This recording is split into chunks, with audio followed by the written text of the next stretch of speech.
Al Capone. The young heavy has come to work for gang boss Johnny Torrio. Cadillac DeVille was a luxurious sedan known for its spacious interior and advanced features such as a digital dashboard and built-in phone.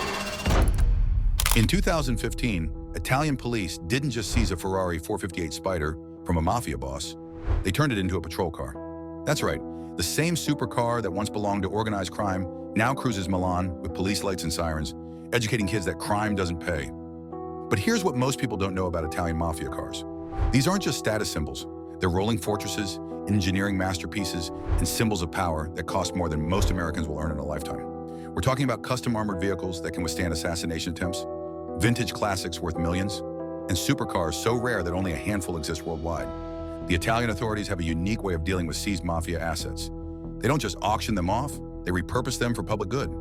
Ferraris become police cars, Porsches become ambulances, and luxury sedans become government vehicles. It's poetic justice on four wheels. Today, we're revealing the 9 rarest cars in Italian Mafia history. Machines so exclusive and dangerous that most have been seized, destroyed, or hidden away forever.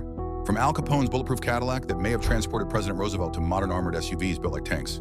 And wait until you see number 1. It's a car so legendary that Hollywood made it famous, but the real story behind it is even more incredible than the movies. Number 9, the seized Ferrari collection. Let's start with something that perfectly captures the irony of mafia justice. By 2019, the Milan police had accumulated 29 confiscated Ferraris from organized crime members. 29 Ferraris. That's more than most Ferrari dealerships have on their lot at any given time. These weren't just any Ferraris either. We're talking about 458 Spiders, F430S, and other models that cost well over $300,000 new. Each one was funded by illicit earnings, drug trafficking, extortion, money laundering, the full spectrum of organized crime activities. Italian law allows seized mafia assets to be repurposed for public benefit, and luxury cars are no exception. The most famous example is that white Ferrari 458 Spider that Milan police converted into a community outreach vehicle. Instead of chasing down criminals on the autostrada, it now visits schools to teach children about the consequences of crime. The 458 Spider produces 570 horsepower from its naturally aspirated V8 engine, making it one of the most desirable Ferraris ever built. But seeing one with Carabinieri livery, lights, and sirens, that's something you'll never see anywhere else in the world. Number 8. The Camorras pass the Ferrari F430. Here's a story that shows just how casual these crime bosses are about million-dollar supercars. In 2007, Naples police intercepted an odd request. Pasquale Ocartunaro, a Prea, a Camorra clan boss, had borrowed a Ferrari F430 from a fellow Camorra leader just to show it off at a local religious festival. Think about that for a second. This guy called up another crime boss and said, "Hey, can I borrow your Ferrari for the weekend?" Like it was a pickup truck. Aprea wanted to arrive in style at the annual Lilium celebration in his neighborhood, so he rolled up in a roaring red F430, revving the engine as the crowd applauded. The Ferrari F430, produced from 2004 to 2009, was powered by a 483 horsepower V8 and cost around 180,000 euros new. It wasn't made in huge numbers, about 15,000 units worldwide, making it significantly rarer than mass-market cars. For a neighborhood boss to parade around in one was like a feudal lord showing off to his subjects. Italian investigators later uncovered this incident while mapping the assets and habits of the Camorra clans.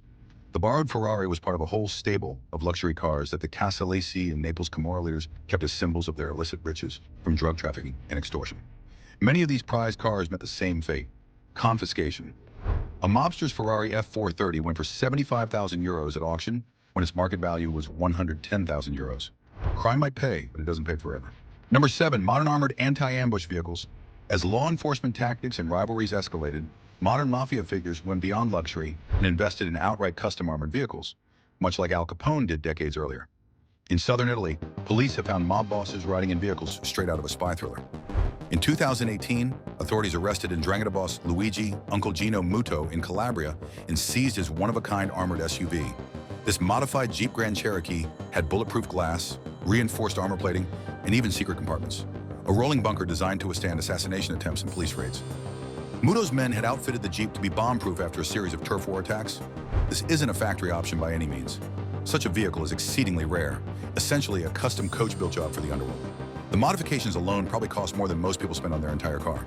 Similarly, in Canada, reputed 'Ndrangheta family boss Pat Musitano was known to travel in an armor-plated SUV, hoping it would protect him from hitmen.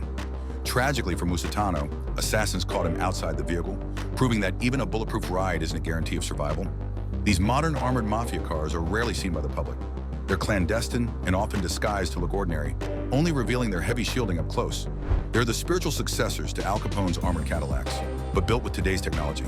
Run-flat tires, ballistic steel, and electronic countermeasures.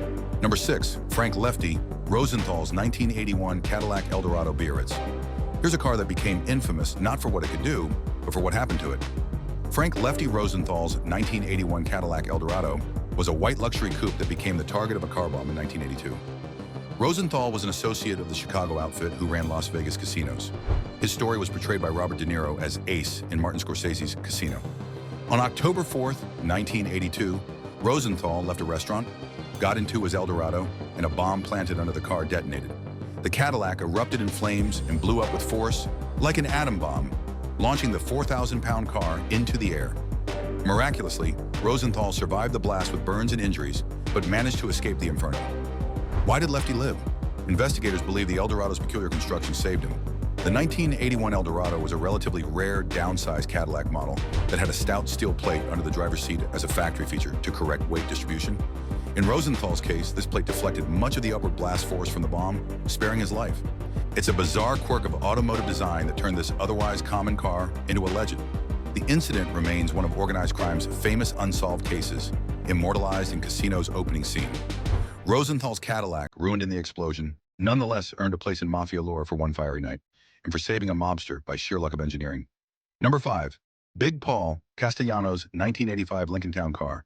When thinking of mafia bosses, we often picture sleek Cadillacs or Lincolns quietly faring dons around the city.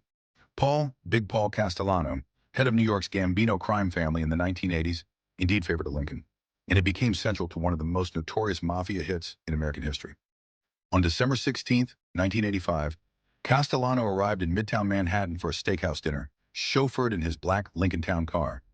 As he stepped out of the Lincoln in front of Sparks Steakhouse, gunmen ambushed him and underboss Thomas Bilotti in broad daylight, killing Castellano on the sidewalk beside his open car door.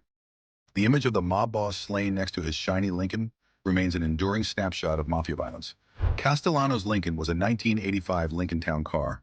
At the time, a top-of-the-line American luxury sedan synonymous with power executives and, evidently, mob kingpins. While a town car wasn't rare by production numbers, Lincoln produced tens of thousands in the 1980s. Its role in this event makes it unique. The hit was ordered by John Gotti, Castellano's ambitious subordinate, who thought Castellano had grown too complacent.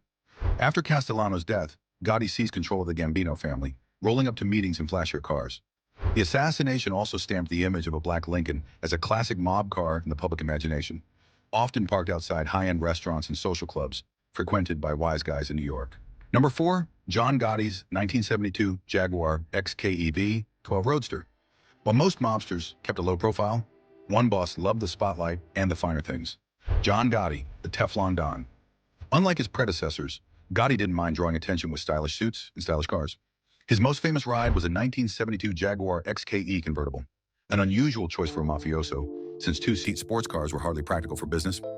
Gotti's Jaguar was bright red with a tan leather interior, powered by a V12 engine. The E-Type Jaguar is a bona fide exotic. Enzo Ferrari once called it the most beautiful car in the world. By 1972, it was a rare sight in New York. The Series 3512 Roadster cost about $7,500 new, a hefty sum then, and could top 134 miles per hour. Interestingly, Gotti didn't buy the Jaguar himself. It was a gift. In 1980, Gambino capo Greg De Palma presented the U72 Jaguar to Gotti in a bid to curry favor with his new boss. De Palma literally delivered the sports car to Gotti as tribute. The gesture must have worked. Gotti drove the Jag around town, reveling in the attention it brought. It was a brash departure from the norm.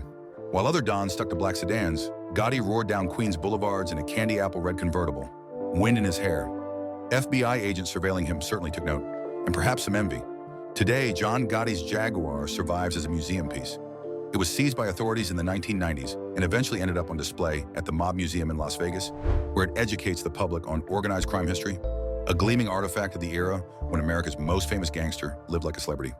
Number 3, Sonny Corleone's 1941 Lincoln Continental. Not all mafia cars were real-life mob vehicles. Some became iconic through mafia films. Perhaps the most famous is Sonny Corleone's 1941 Lincoln Continental from The Godfather. In the film, Sonny speeds off in his jet-black Lincoln coupe to retaliate against a rival, only to be ambushed at a Long Island toll plaza. The assassins blast Sonny and his Continental with Tommy guns, riddling the car with holes in one of cinema's most unforgettable scenes. This dramatic portrayal seared the image of the Lincoln Continental as a mafia boss car into pop culture. The choice of car was deliberate. In the 1940s, a Lincoln Continental 512 Coupe was an ultra-premium vehicle. Only 850 coupes were built for 1941, symbolizing wealth and status. The Godfather's production actually used a real 1941 Continental on set, backed up by a stunt double car for the bullet-riddled shots. Remarkably, the surviving Continental from the film still exists. One of the screen-used Lincolns was later restored and displayed. The Lauman Museum in the Netherlands has exhibited a 1941 Continental said to be associated with the movie. While the Corleone family was fictional, the Lincoln Continental's association with mob elegance and sudden violence became cultural canon. It's a rare classic that many viewers have seen on screen, but never seen in real life, except in museums or classic car shows. Number 2, Al Capone's 1930 Cadillac VR16 Scarface sedan. Not content with one armored car, Al Capone upgraded in 1930 with an even rarer beast, a Cadillac Series 452 V16 Imperial sedan. Cadillac's new V16 engine was cutting edge for its time, and Capone made sure to customize this top-of-the-line limousine with every mafia gadget imaginable. In addition to bullet-resistant glass and quarter-inch armor plating in the doors, this V16 Cadillac had portholes for gunmen to fire out and a special underbody slot to drop tacks or oil slicks to thwart chasing vehicles. Incredibly, it even featured a smokescreen system to obscure the car's escape. Essentially, Capone built himself a 1930s James Bond car, but for very real gangland survival. This 1930 Imperial sedan cost Capone an estimated $30,000 in custom work. An astronomical sum then. It was seized by federal agents in Miami when Capone was imprisoned for tax evasion. Decades later, the armored V16 traded hands among collectors and fetched about $309,000 at a 2009 auction. Fewer than 3,000 Cadillac 516 cars were ever produced in various body styles, making them rare by production. Capone's, with its secret modifications, was truly one of a kind. Its existence demonstrates how even in the 1930s, mob bosses invested in security and status on four wheels, foreshadowing today's armored luxury SUVs. Number 1. Al Capone's armored 1928 Cadillac Town Sedan. And here it is, the most legendary mafia car in history. Al Capone's 1928 Cadillac Model 341. A Town Sedan wasn't just a car, it was a rolling fortress. Capone, the Italian-American gangster who ruled Chicago in the late 1920s, feared assassins' Tommy guns and retaliated by making this Cadillac virtually bulletproof. Following a 10-car drive-by ambush, Capone commissioned what may have been the world's first civilian armored car. The car's windows were fitted with 1-inch thick bulletproof glass, and Capone added steel plate armor to the doors. In true mob fashion, the side windows could drop a couple of inches, just enough to stick out the muzzle of a submachine gun and return fire. The rear window also opened to allow Capone's gunmen to spray pursuers with bullets. To masquerade as law enforcement, Capone's Cadillac was painted green-black to match Chicago police cars and equipped with a siren, flashing police lights, and even a police radio in the glove box.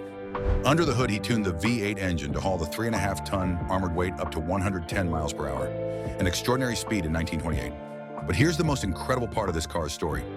The U.S. Treasury seized the vehicle when Capone was arrested, and legend holds that after Pearl Harbor in 1941, the U.S. government briefly used Capone's armored Cadillac to transport President Franklin D. Roosevelt, since it was conveniently available and secure.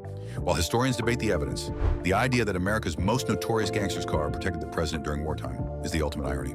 Capone's bulletproof Caddy survived through the decades in private collections and museums, with its thick glass and some armor still intact.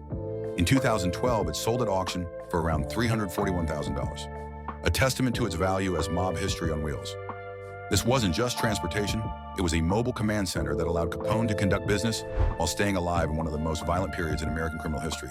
The car's influence extended far beyond Capone's reign. It established the template for every armored vehicle that followed, from modern presidential limousines to the custom-built SUVs used by today's crime bosses. Every bulletproof window, every reinforced door panel, every escape mechanism can trace its lineage back to this 1928 Cadillac. So there it is. These 9 cars represent more than just rare automobiles. They're rolling museums of organized crime history.